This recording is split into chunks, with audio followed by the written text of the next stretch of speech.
The retelling of the Adam and Eve story, starring the infamous apple, and where we are today.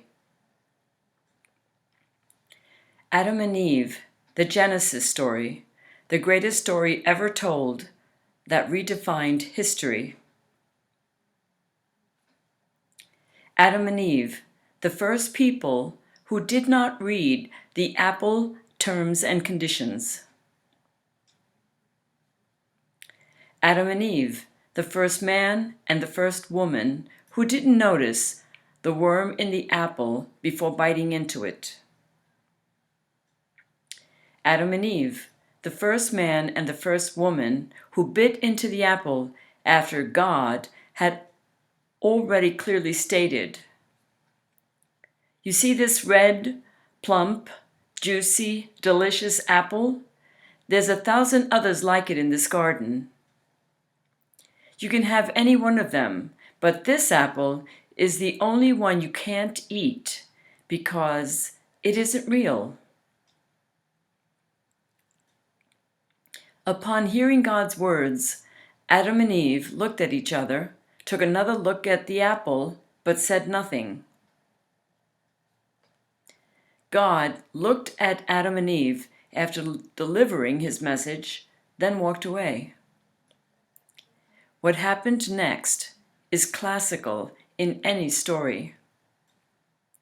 A classical theme was born that day, which has existed since the beginning of time: my will versus God's will.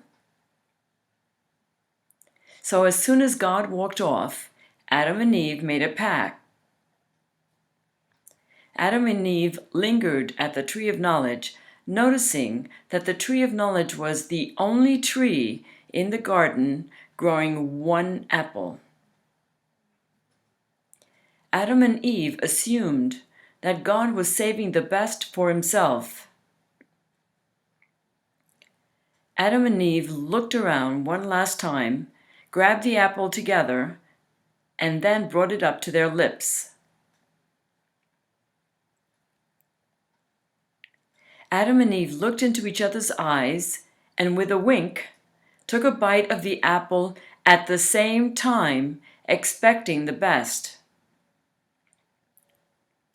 Instantly, thunder and lightning struck the tree of knowledge, and down it went. Adam and Eve dropped the apple and jumped back, but it was too late. Immediately, righteous laughter was heard all around. Adam and Eve looked down to see where the laughter was coming from and saw a worm crawl out of the apple and turn into a snake. Gotcha!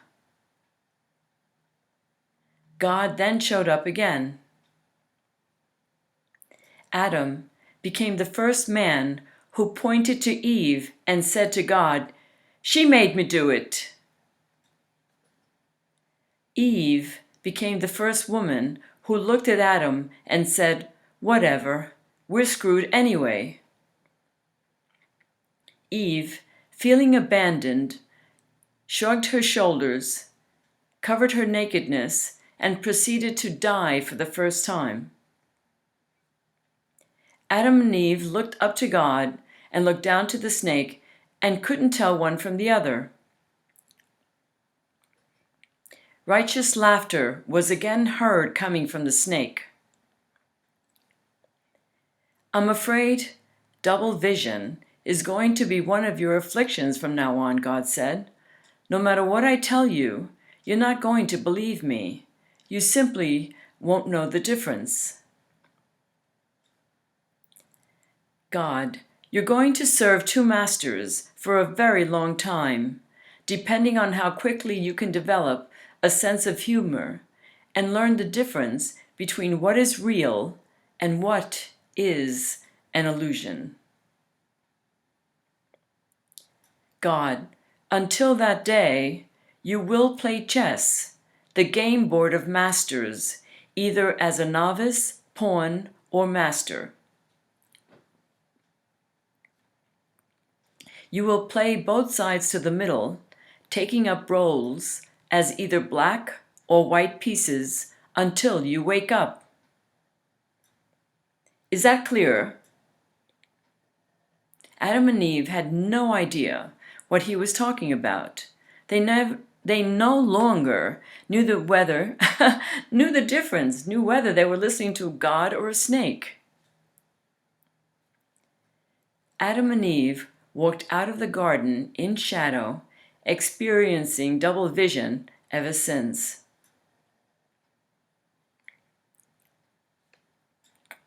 Adam and Eve have been reaching out to God ever since without knowing it.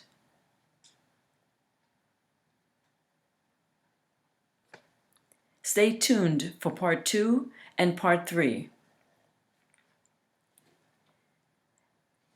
I invite you to subscribe.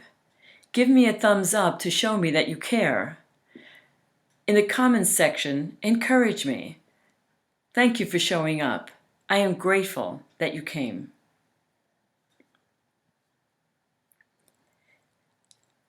I am Sonia Flores Lugo, known as Sophia, Doctor of the Soul. I founded University of the Soul, which is dedicated to love, soul mastery, and the evolution of human consciousness. The icon to the left, US, represents University of the Soul, but also represents us as we work together side by side. My website is www.universityofthesoul.com. Thank you.